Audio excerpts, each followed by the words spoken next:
Bonjour les Nokians, donc là je vais vous faire une petite démonstration, c'est le Nokia XL qui a été annoncé donc au Mobile World Congress 2014. Donc, le XL c'est le format avec un écran de 5 pouces. On peut faire un double tap pour démarrer comme sur le Lumia. Après on va swiper vers la droite ou vers la gauche pour arriver sur le menu principal. Donc on en retrouve les applications, donc c'est basé sur Android Open Source Project, mais avec des services de Microsoft. Donc on va retrouver des applications aussi Android, donc Twitter, Facebook, Skype. Messagerie, ce qu'on a l'habitude de voir, donc les applications Nokia avec Mix Radio, Earmaps qui comprend aussi le mode hors ligne. On peut voir le magasin, les applications. Donc les vignettes, on peut, si on fait un appui long dessus, bon, il faut prendre une certaine habitude. Voilà, si on a fait un appui long sur une vignette, on peut la déplacer. Bon, peut-être qu'il y a encore aussi quelques petits bugs. Sinon après on peut aussi l'agrandir. Le people, par exemple. Voilà, donc là on a une grande vignette. On a aussi là pour la création de dossiers. Là je fais retour si je veux garder dans l'état. Après donc on a le menu déroulant. Donc là on va pouvoir accéder au double SIM. Donc pour switcher entre les deux SIM c'est assez simple, il suffit d'appuyer dessus, vous basculez de réseau. Après donc on a les accès faciles pour le Wi-Fi, le Bluetooth, la data et pour mettre en mode silencieux. On va retrouver bien sûr les informations en dessous, des paramètres l'heure. Je vois sur le menu. Ici, ça va être un peu comme sur le Nokia 9, on va voir tout ce qui est les événements. Donc on aura les derniers appels, les applications qu'on a utilisées, les vidéos.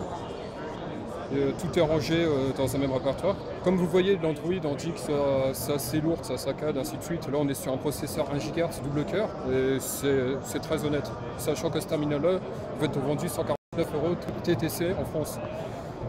Donc on est quand même sur un très bon produit. Donc pour ceux qui s'inquiètent pour les applications, donc on n'a pas accès au Google Play Store, mais par contre on aura un accès au One Mobile Market ou Yandex Store où on retrouve l'équivalent des applications.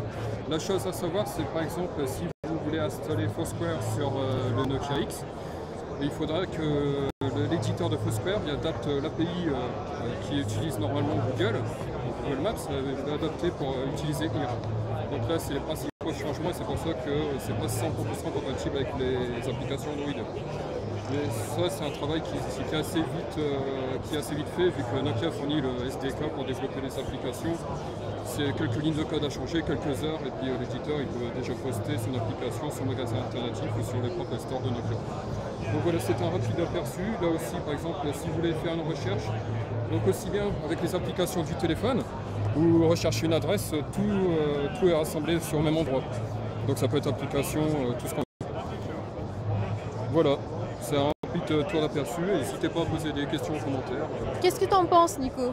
Alors ce que j'en pense, c'est un peu dommage d'avoir abandonné tout ce qui était Migo, Multony qui est un projet fini à 80%. Et à savoir que c'est basé sur l'Android Open Source Project, c'est qu'ils ont bien donc on n'est pas sur l'Android pur où il y a du code source fermé. Après, il reste à savoir ce que Nokia a laissé ouvert ou fermé, c'est-à-dire on ne sait pas si l'interface graphique est ouverte open source, et on ne sait pas non plus si le bootloader est verrouillé ou pas, donc on ne sait pas si on pourrait flasher un autre OS dessus pour ceux qui voudraient bidouiller un peu.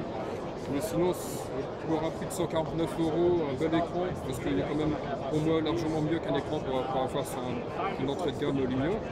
C'est un très bon produit qui aura son public. Après, il va savoir si le public va réussir à s'adapter à une interface Windows Phone sur du Android, est-ce qu'il ne va pas être confus. Voilà. Merci. Tu dis tchuss?